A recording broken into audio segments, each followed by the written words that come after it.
비수도권은 감소세가 시작되었던 지난 1월 27일 이후 확진자 발생률이 가장 높았습니다. 감염 취약시설인 유흥업소와 목욕탕에서 확진자가 계속 나오고 있기 때문입니다. 취재기자 연결해서 자세한 소식 들어보겠습니다. 김인철 기자. 네, 전국부입니다. 네, 먼저 대구 유흥업소 집단 감염 사례부터 설명해 주시죠. 네, 오늘 나온 유흥업소 관련 확진자는 40명입니다. 전체 확진자가 48명인 것을 비교해보면 유흥업소 관련 감염이 높은 것을 알 수 있습니다. 감염자들이 이동하면서 15곳의 유흥업소로 감염이 확산했는데 지난 12일 발생한 이후 지금까지 누적 확진자가 158명입니다. 집단 감염 우려가 큰 집합 장소이다 보니 확산하는 추세인데 방역당국은 변이 바이러스 여부를 확인하기 위해 다른 확진자와 분리 치료하도록 했습니다. 대구시는 지난 토요일부터 이달 말까지 3,300여 곳의 유흥업소에 대해 집합 금지 행정 명령을 내리고 종사자에 대한 진단 검사를 진행하고 있습니다.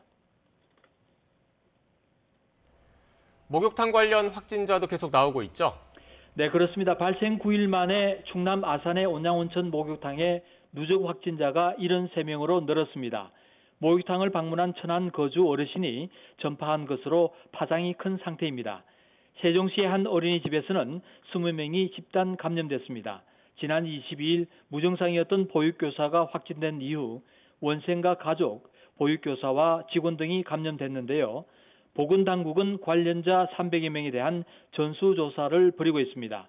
울산에서는 어제 17명, 오늘 오전 13명 이렇게 감염 추세는 줄어들고 있지만 댄스학원과 콜라텍, 유흥업소 관련 확진자가 산발적으로 나오고 있습니다.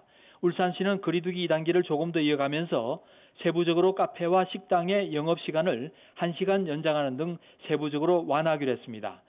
부산은 오늘부터 거리두기 2단계가 52일 만에 1.5단계로 낮춰졌습니다. 수도권을 제외한 지역의 감염 상황은 지난 3월부터 영국 변이 바이러스가 발생한 울산과 부산, 경남 이렇게 인접지로 확산했는데 지난주부터는 대구와 대전, 충남 등으로 이동하는 양상입니다. 지금까지 전국부에서 YTN 김인철입니다.